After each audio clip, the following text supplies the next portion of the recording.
लल्ला उठी और उन्हें भूख लगी तो घर में घूम रहे थे और मैया को मैया एक मिशन में लगी हुई। मैया का एक मिशन, मैया वो समस्या ये थी, मैया के पास एक बहुत बड़ी समस्या थी कि आस पड़ोस की स्त्रियां, बच्चियां, गोपियां यशोदा मैया से आके कंप्लेन करती है कि तेरा लल्ला हमारे घर आके मांगन खा जाता है, आके घोड़ा आके। तो मैया को लगता क्यों मेरा लल्ला और किसी के घर में जाके मांगन खेता, क्या हमारे घर में मांगन खेता भी है? हमारे तो इतना मांगन है, लल्ला के घर तो ना दूर होगा, जैसे 1 लाख भी दूर दे देगा ना दूर होगा और उसका कितना नहीं करेगा और नहीं में से कितना मांगन निकलेगा। लेकिन इतना सब होते हुए भी लल्ला अपने घर में कोई इतना मांगन नहीं तो कौन मां मना करेगी? कौन मां अपने संतान को भोजन कम करके देती है, खासतौर पे छोटे बच्चों को? जितना काट जाए बहुत अच्छा, माँ का बहुत खूब पड़ता है, बच्चे को ज्यादा खाते दे, घर में सब बहुत है। लेकिन ये कन्हैया इसकी आस पास से बुलाना आती है कि हमारे घर में आके मांगन खा गया, तो शायद हमारे घर में जो मांगन है उसकी कुछ कमी होगी, शायद पड़ोसियों का मांगन ज्यादा अच्छा होगा, हमारा मांगन शायद उतना अच्छा नहीं, हमारा तो बड़ी वाली अमूल डेयरी से होलसेल में बनता है, 9 लाख गाय तो सब कुछ बड़े स्केल पे होता है। तो मैया ने सोचा लल्ला को पड़ोसियों के घर जाने में शायद इसलिए चाड़ में कि इनके घर में तो 10, 12, 15, 20 गाय, उनका थोड़ा सा 50-100 लीटर दूध होता है और ये उसमें थोड़ा सा माखन बनाते, तो वो माखन जो है स्मॉल बैचेस, हाथ से बनाया हुआ, एक माँ का हाथ से बनाया स्मॉल बैच में शायद वो माखन ज्यादा टेस्टी होता होगा। तो मैं भी ऐसा ट्राई करता, क्योंकि जैसे कि आपने देखा है तस्वीरों में कि यशोदा मैया घर में माखन बना रही है। यशोदा मैया कैसे माखन बनाएगी 9 लाख गाय के दूध का? अगर जो किसी के घर में 10 गाय दूध देने वाली थी, तो भी एक स्त्री कर नहीं पाई। तो इसलिए जब आप देखते हो कि मैया दही पिलो रही है और माखन बनाने की कोशिश कर रही है, तो वो उसका मिशन है कि वो छोटे बैच में अपने हाथ से ज्यादा टेस्टी माखन बनाए, जिससे कि लल्ला और किसी के घर जाके माखन चोरी करे नहीं, क्योंकि फिर माखन चोरी करता है तो मटकी भी हो गया। बोलो माखन चोरी मटकी फोड़ी, माखन चोरी मटकी फोड़ी, माखन चोरी। आप लोग को गुजरात की ये सब बात आपको अच्छी तरह समझ में आनी चाहिए, पीछे से किसी की आवाज नहीं आ रही। एक बार फिर से ट्राई करें, जोर से बोलो, भगवान के सामने बैठे उनकी प्रसन्नता के लिए बोलो जोर से, माखन चोरी माखन चोरी मटकी फोड़ी, माखन चोरी मटकी फोड़ी, माखन चोरी।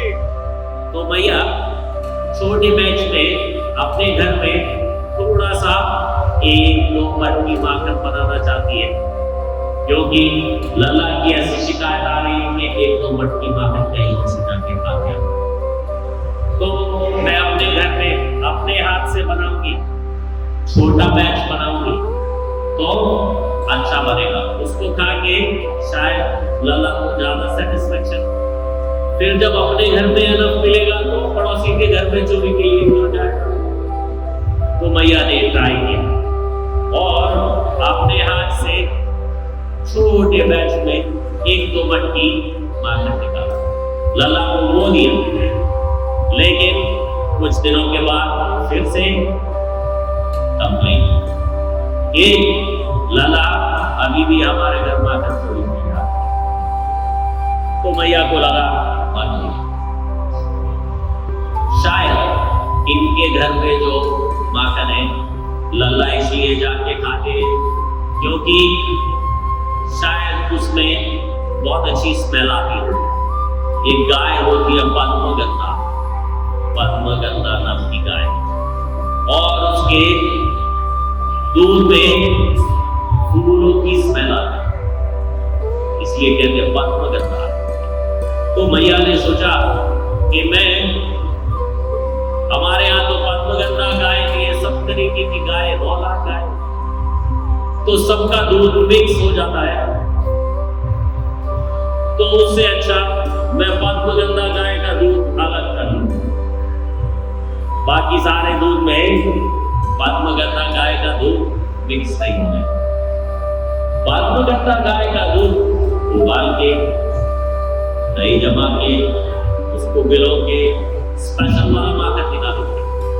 जब पद्मगंधा माखन होगा मेरा लल्ला वो खाएगा तो शायद आस पड़ोस से बुलाना नहीं जाए।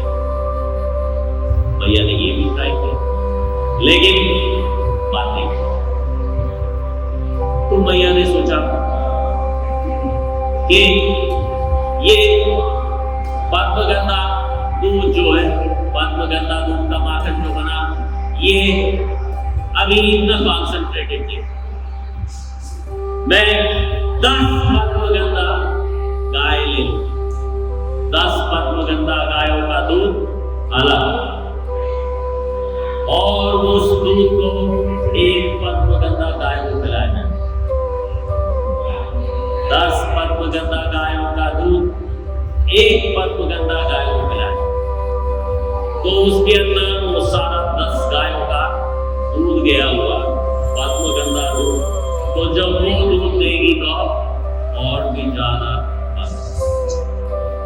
गाय जितना अच्छा खाए उतना अच्छा दूध देगी। ऐसे घर में जब माए छोटे छोटे बालकों को दूध पिलाती है तो उस समय सब कहते हैं उसकी माँ को, माँ भी छोटी सी होती है, उसको कहते हैं तू दूध काजू खा, बादाम खा, किशमिश खा, अच्छी अच्छी चीज खा, अच्छी अच्छी बात कर, अच्छा अच्छा खाएगी तो वो तेरे बेबी को मिलेगा। कहते हैं ना कि काजू बादाम खा, पिस्ते खा, तो तेरे बेबी को वो सब मिलेगा। कैसे खाएगी तो उसके दूध में आ जाए। इसी तरह से यशोदा मैया ने अपनी 10 पद्मगंधा गायों का दूध एक पद्मगंधा गाय, और फिर जब वो पद्मगंधा गाय ने दूध दिया तो कॉन्सेंट्रेटेड पद्मगंधा दूध, उसका उबाला, दही जमाया, भिगोया, माखन निकाला, वो दिया लल्ला को 4-4 मटकी। लेकिन बात अब मैया ने सोचा क्या करूं, 100 पद्मगंधा गाय एकत्र कर, 100 पद्मगंधा गाय, 100 पद्मगंधा गायों का दूध निकाल के अलग रखो। वो सारा दूध 10 पद्मगंधा गायों को मिला, और फिर जो 10 पद्मगंधा गाय 100 पद्मगंधा गायों का दूध पी के जो दूध देगी उसको एक को मिला। अब जो एक गाय जो दूध देगी सुपर कॉन्सेंट्रेटेड पद्मगंधा दूध, वो वाले का माखन बनाया जाए लल्ला के लिए, सुपर स्पेशल, आम अमूल बटर नहीं, स्पेशल वो बनाया गया, लल्ला को वो खिलाया गया। इनकी बात नहीं तो यशोदा मैया ने भी गिव अप नहीं किया। ये भी कृष्ण की मां है, ऐसे ही नहीं है।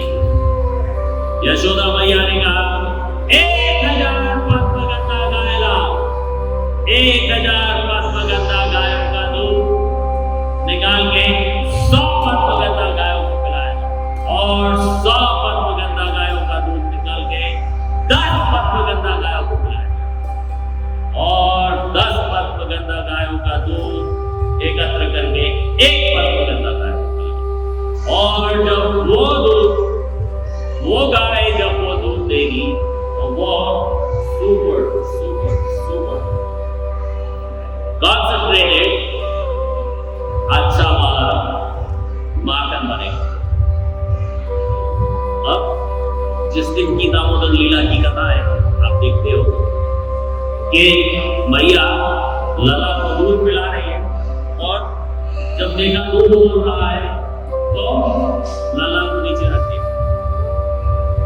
वो आम दूध नहीं था, वो 1000 गायों से निकाला हुआ 100 को पिलाया हुआ, 100 को निकाल के 10 को पिलाया हुआ, 10 को निकाल के 1 को पिलाया वाला दूध था, जो यशोदा मैया की अपनी किचन में सुपर कॉन्सेंट्रेटेड थोड़ा सा दूध अपनी किचन में वो उबाल रही।